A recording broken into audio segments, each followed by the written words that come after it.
Hello, everybody. So before we begin, we're going to talk about how good some of these numbers are, be way ahead of schedule, especially as respect to manufacturing and manufacturing jobs. It's taking hold, and we've only been here a few weeks, but it's really, it's going to be something. I don't know if the rest of the world likes it, but people in the U.S. like it. That I can tell you.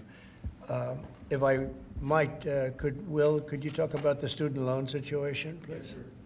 So later this afternoon, we're going to have prepared for your signature an executive order dealing with the Public Service Loan Forgiveness Program. This is a program that's designed to expedite basically the conclusion of payments on student loans for people who have taken out federally backed student loans. The problem, though, is that a lot of these people work for NGO organizations, for nonprofit organizations that engage in illegal or what we would consider to be improper activities, supporting, for example, illegal immigration or foreign terrorist organizations or otherwise law-breaking activities. So this executive order will direct your Department of Education and Department of the Treasury to basically bring about modifications to the Public Service Loan Forgiveness Program in order to ensure that people who are engaged in these sorts of activities can't benefit from a program that's really not intended to support those sorts of things. And what are the consequences if they are not good? The consequences would be that they wouldn't get forgiveness of their student loans as they would be eligible for if they were working for the government or a normal nonprofit that's not violating the law.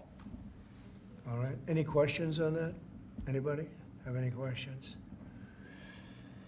So we'll talk about the manufacturing turnaround, and it's been very early, but it's pretty significant. The numbers were much better, as you know, than projected by the media, and a little surprising, actually, how strong, how fast, because we have many companies are moving into our country.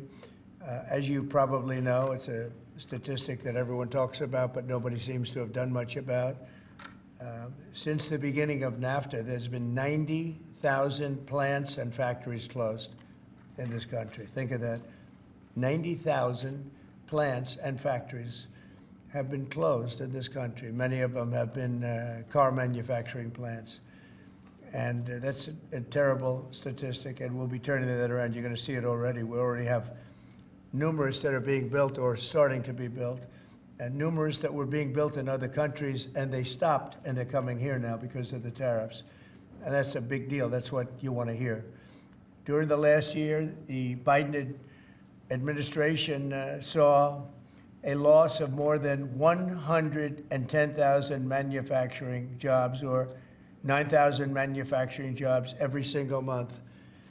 It averaged about 9,000 a month, 110,000 manufacturing jobs. During the first full month in office, we've not only stopped that manufacturing collapse, but we've begun to rapidly reverse it and get major gains. We created 10,000 manufacturing jobs in February alone. That hasn't happened in a long time. And these aren't government jobs, which actually we cut. These are private sector manufacturing jobs. So we gained all of those jobs, 10,000 jobs, and we barely started yet. That's a very unusual number. People are surprised by it. I'm even a little surprised.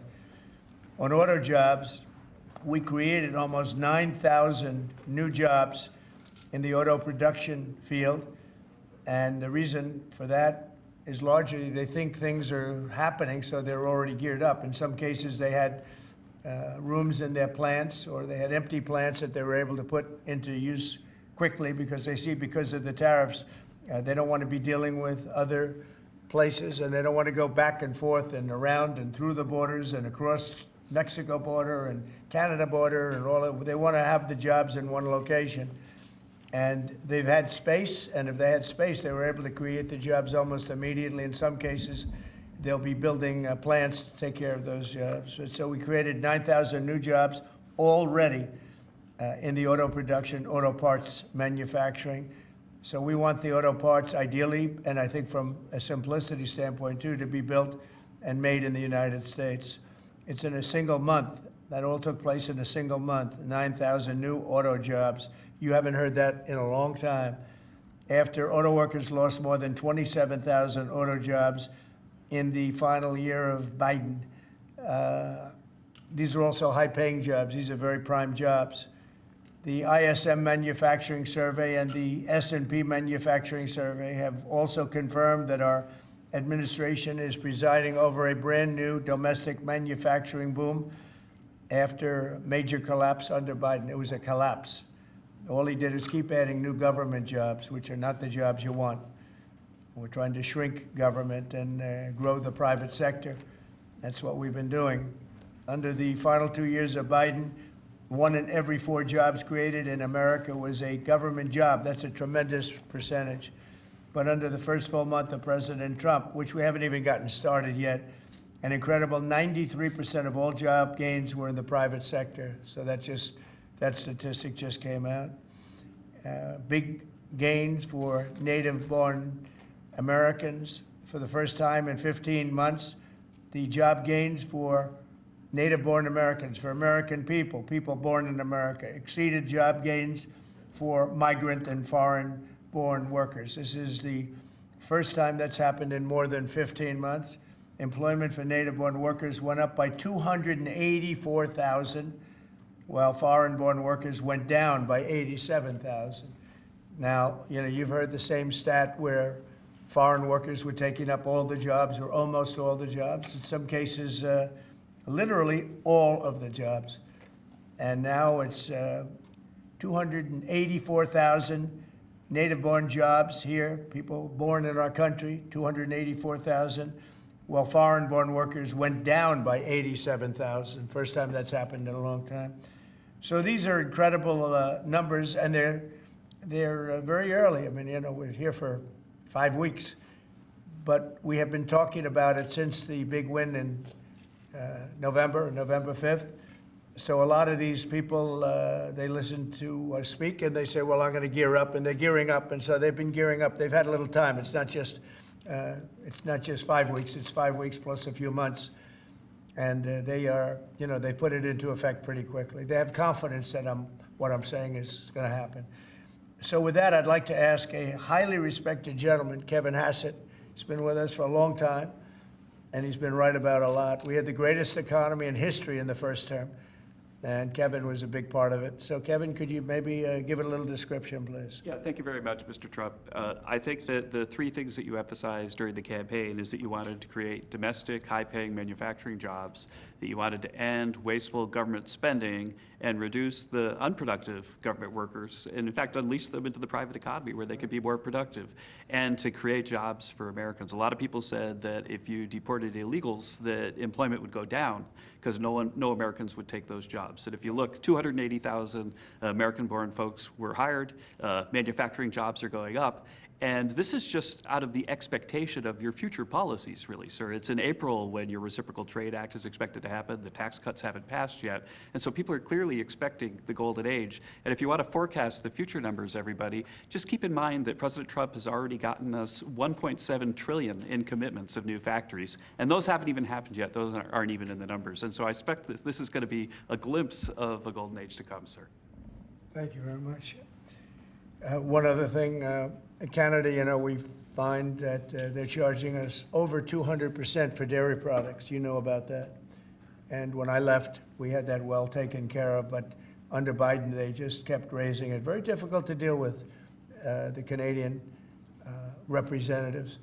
250% for dairy products, tariff. So where do you hear that? You don't hear that. They have a tremendously high tariff. Give you the exact numbers in a little while coming out, on lumber. So they sell us lumber. They have a tremendous tariff. They make it impossible for us to sell lumber or dairy products into Canada, but our numbers are a tiny fraction of that, almost non-existent.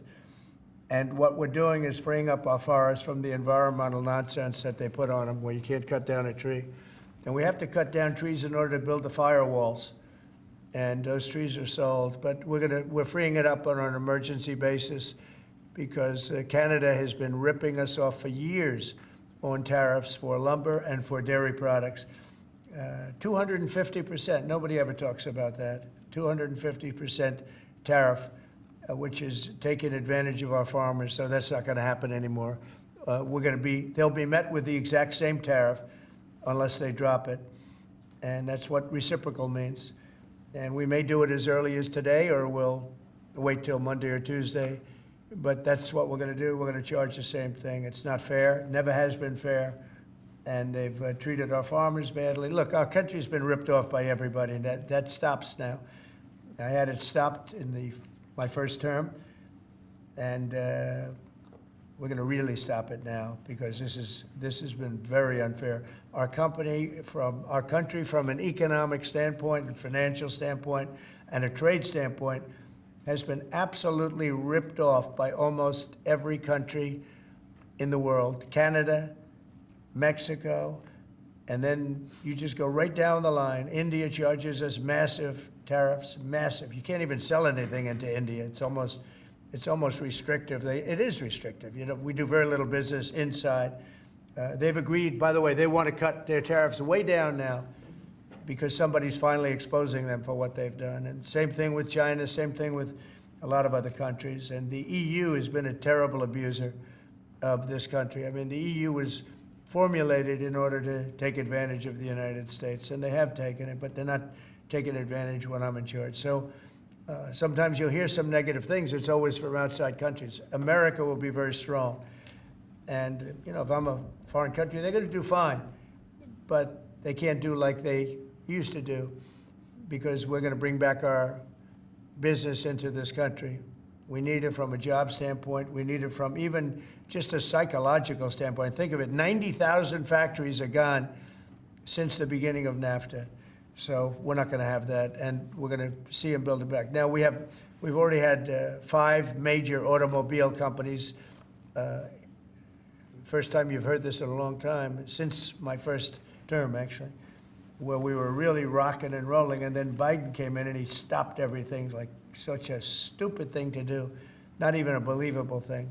But we have many auto plants now coming in. We have big chip plants. We have the biggest chip company in the world, most powerful, probably one of the most powerful companies in the world.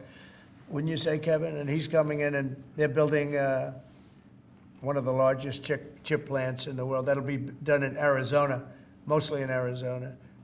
And that'll give us a big percentage. At one plant will give us a big percentage of the chip market, something we have very little of. You know, we used to have Intel, and Intel was run by a man named Andy Grove.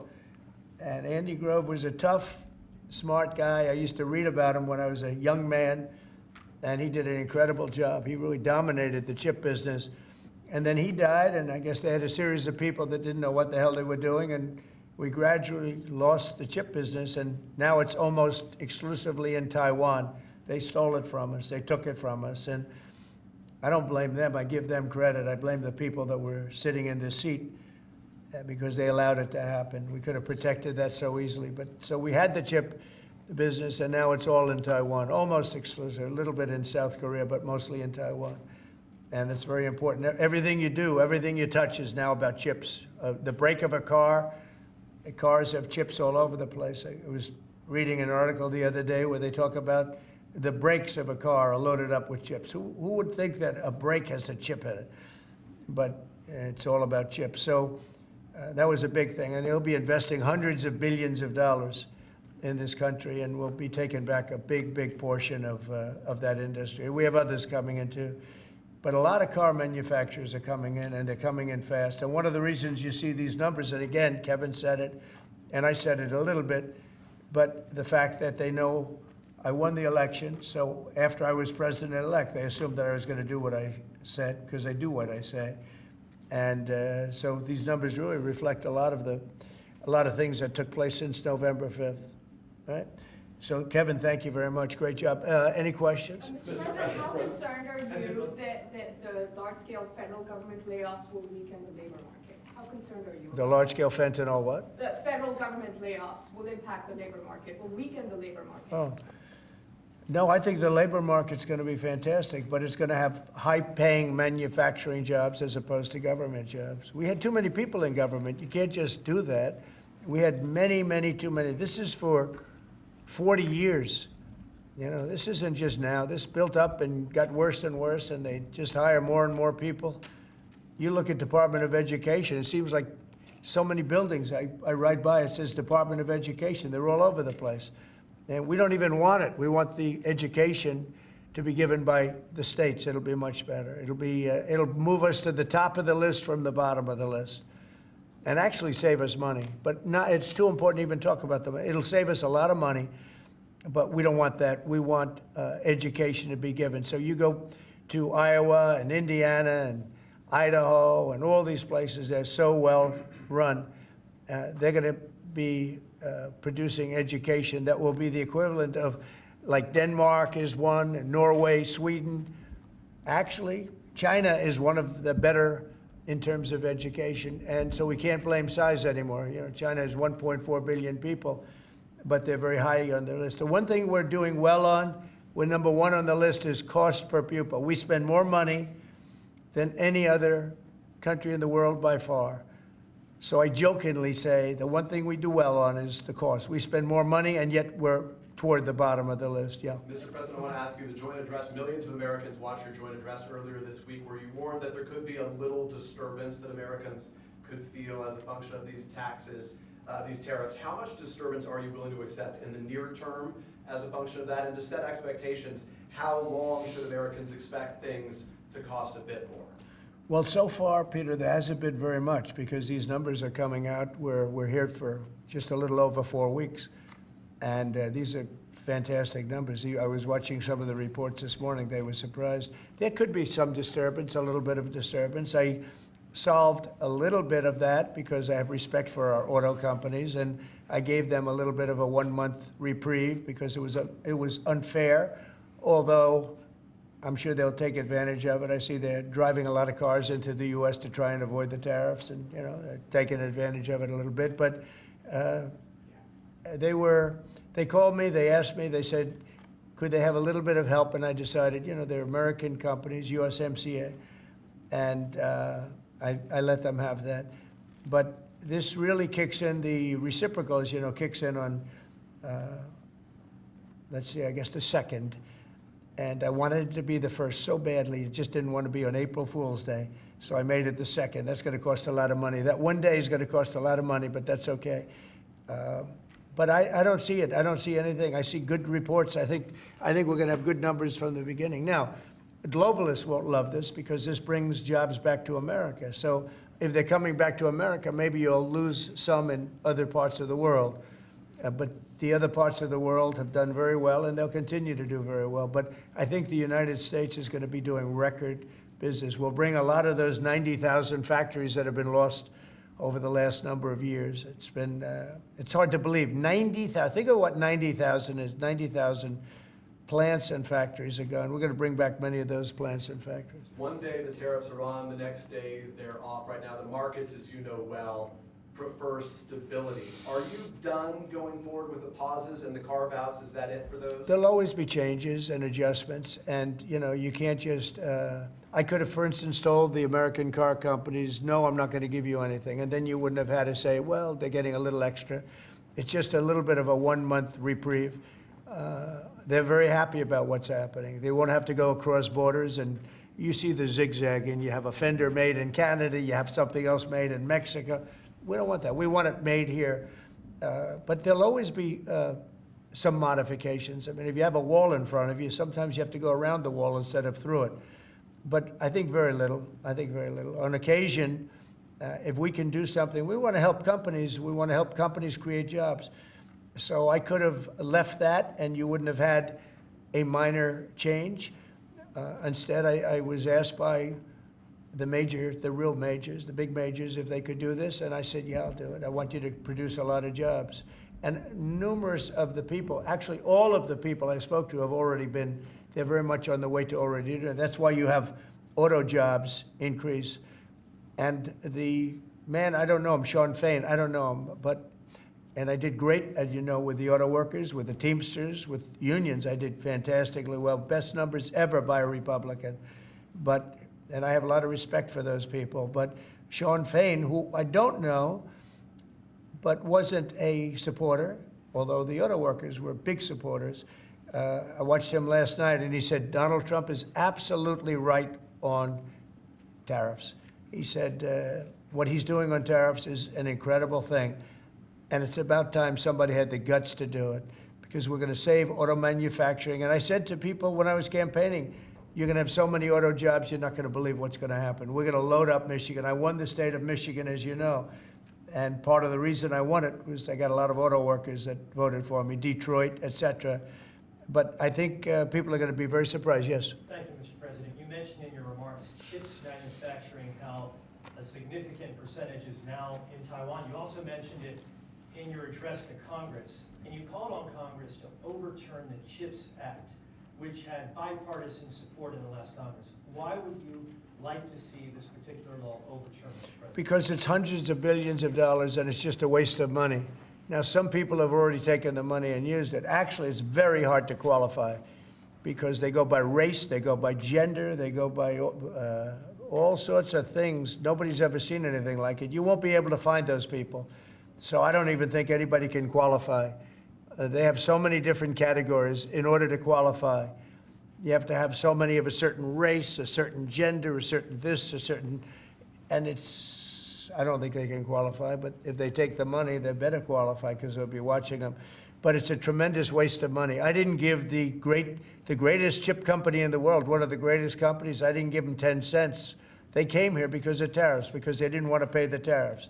And they also came here because they like the results of the election, because they know that I'm very pro-business and pro-jobs. I mean, I'm pro-business, not for business sake. I'm pro-business because of jobs, because business is producing the jobs. Okay? On Russia, if I may, President Putin is bombing Ukraine. Yeah. Do you still believe him when he tells you that he wants peace?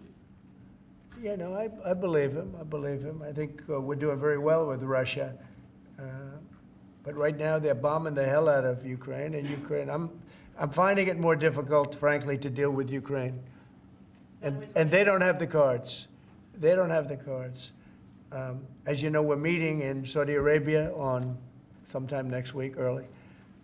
And we're talking, I find that in terms of getting a final settlement, it may be easier dealing with Russia, which is surprising because they have all the cards. I mean, they're bombing the hell out of them right now. And I put a statement in, a very strong statement. Can't do that. You can't do that. Mr. President. We're trying to help them. And Ukraine has to get on the ball and get a job done. Michael, could you come up here? I see Michael back there. Good, I'm glad. He's traveling all over the world. I just saw him come in the door. Could you give a little definition of what's going on, please? Sure. Well, the president has been crystal clear, and he's been clear to all sides. The fighting has to stop. Both sides need to get to the table. We had a good engagement. Both leaders have said only President Trump could do so, and only he has been able to do so. We had an initial engagement with the Russians. The Ukrainians had a great opportunity to bind our economies together through that mineral deal. Unfortunately, that didn't go so well, but we think we're going to get things back on track. Secretary Rubio, myself and Ukrainian delegation will be meeting in Saudi Arabia next week to get these talks back on track, get a ceasefire in place, and drive peace home under President Trump's leadership. I think both parties want to settle. I think if I wasn't president, this war would have had no chance of settlement, zero chance. But I think we're going to get it settled and stopped. We got to stop. They're losing on average 2,000 soldiers a week. That's a lot of soldiers. Do you agree, Peter? It's a lot of soldiers on both sides, I agree. Do you, Mr. President, think that Vladimir Putin is taking advantage of the U.S. pause right now on intelligence and military aid to Ukraine? No, I actually think he's doing what anybody else would do. I think he wants to get it stopped and settled, and I think he's hitting them harder than he's been hitting them. And I think probably anybody in that position would be doing that right now. He wants to get it ended, and I think Ukraine wants to get it ended, but I don't see, it's crazy. They're taking tremendous punishment. I don't quite get it, but I suspect, Michael, he probably wants to get it ended. He does, Mr. President. The Russians are taking incredible losses on the front. As the president has said, this is a meat grinder of people, of material, of of national treasure, and no one else has any solutions except to let this war continue forever. But I'll add, the president has had multiple conversations and a visit from President Macron of France, Prime Minister Starmer of the United Kingdom. We have the NATO Secretary General coming next week. We have this meeting with the Ukrainians. We've had it with the Russians. All of this in the president's first month in his leadership. We will engage in the shuttle diplomacy, and we will continue to use his leadership and what leverage we have to get both sides of the peace table. It's not going to be easy, but President Trump. This war should have never happened. It would have never happened if I were president, but it did happen. So a lot of other things shouldn't have happened too. We shouldn't have 21 million people pouring into our country through open borders, many of whom are criminals, very bad criminals, including murderers, thousands of murderers. Many killed, far more than one person, and they're roaming our streets. But Tom Holman and Kristi Noem are doing an incredible job, and we're getting them out of here. And we'll get them out. We'll get them all out. But all these things shouldn't have happened. We shouldn't have inflation. We shouldn't have had this horrible inflation where the prices have gone up. Look at eggs. So we're doing a good job. We're doing a good job. President, in regards to the pause on military assistance to Ukraine, you put out on your social media post today that Russia is pounding Ukraine. That's right. Why not provide Ukraine with air defenses? And what happens, Mr. President, when Ukraine runs out of? Well, because good question. Because I have to know that they want to settle. I don't know that they want to settle. If they don't want to settle, we're out of there because we want them to settle. And I'm doing it to stop death, more important than anything else. Secondarily, way down the line is the money. So we're in for $350 billion, and Europe is in for $100 billion. They should be in for the same or more than us. And, you know, I watched over the last week or so what's going on in Europe. This thing could end up in World War III if we don't get it settled. This could really end up in a World War III. We got to get it settled. So on Iran, how confident are you that the Iranians will negotiate with you? And is Israel on board with this outrage? Yeah, I saw the hostages the other day. They came in, people that were not young, some young and some older, much older. And they gave, it was hard for them to do it, actually. They gave statements as to what happened. I was asking, what happened? How was it? I said, did you see anybody in there that was kind, like out of the hundreds of people that you were seeing, Hamas?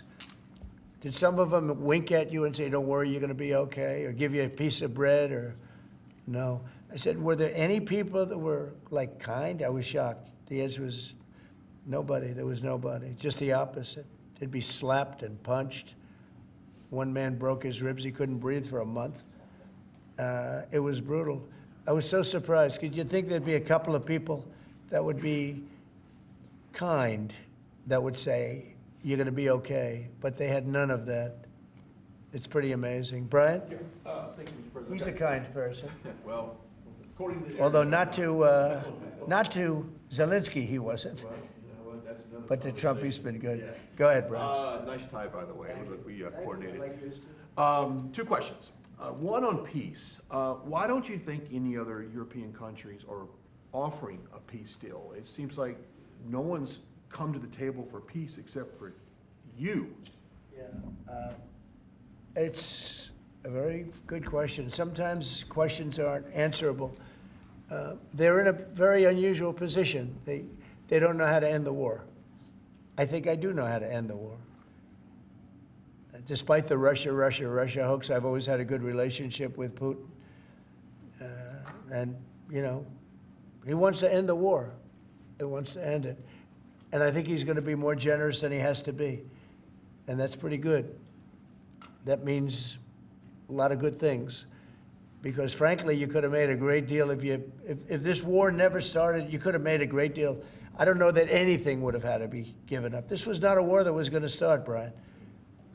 And it didn't start. For 4 years, somebody said, well, how do we know that? Well, for 4 years, it didn't start. I used to speak to Vladimir about it. I used to speak to him about it at length. It was the apple of his eye, but there was no way he was going in. And he knew, there were going to be consequences. But it did start. I mean, think of what happened. Inflation, You have the war with Ukraine and Russia, that wouldn't have happened. October 7th would have never happened. Israel, they had no money. Iran had no money. Iran was stone cold broke, and now they have a lot of money. And that's going to be the next thing you'll be talking about is Iran. What's going to happen with Iran? And there'll be some interesting days ahead. That's all I can tell you. You know, we're down to final strokes with Iran. That's going to be an interesting time.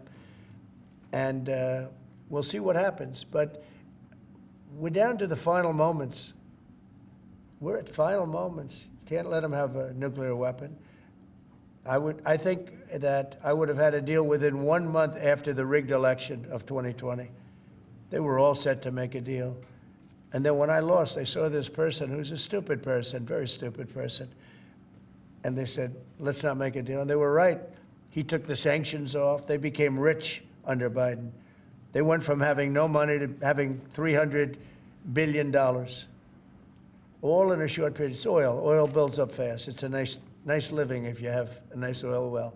And they do. They have a lot of nice oil wells, right? So anyway, it's going to be a big thing. It's an interesting time in the history of the world. But we have a situation with Iran that something's going to happen very soon. Very, very soon. You'll be talking about that pretty soon, I guess. And hopefully we can have a peace deal. You know, I'm not speaking out of strength or weakness. I'm just saying I'd rather see a peace deal than the other. But the other will solve the problem. Mr. President, your allies are calling on you to pardon Derek Chauvin. Are you considering pardoning Derek Chauvin? No, I haven't even heard about it. No. Mr. President, on peace. I haven't heard that. In the first term, you may recall, I broke the news that you were nominated for the Nobel Peace Prize. And the reason for that was the work that you led on the Abraham Accords. I spoke yesterday with the member of parliament, the Norwegian parliament, that nominated you. And he said what the Nobel Committee is looking for from you, Mr. President, is security guarantees for Ukraine. Is that a possibility, Mr. President? So before I even think about that, I want to settle the war, get it finished. Because if I'm not here, nobody's going to settle it. And President Macron has said that, and everybody said that, the prime ministers and presidents. We're pushing very hard. That's all I'm thinking about now. As far as the question about security later, that's the easy part. The hard part is getting it settled. We got to get them. We're losing 2,000 human beings every week. More than that, actually. 2,000 nice, young, although they're getting older because they're drafting much older now. In the case of one country, much older, because a lot of the young people have been killed. It's very sad, and I'd like to see if I could stop that. And I'd like to also see if we could stop making these massive payments from the United States. I mean, Biden gave away money like it was water, with no anything, got nothing for it. Europe did it in the form of a loan.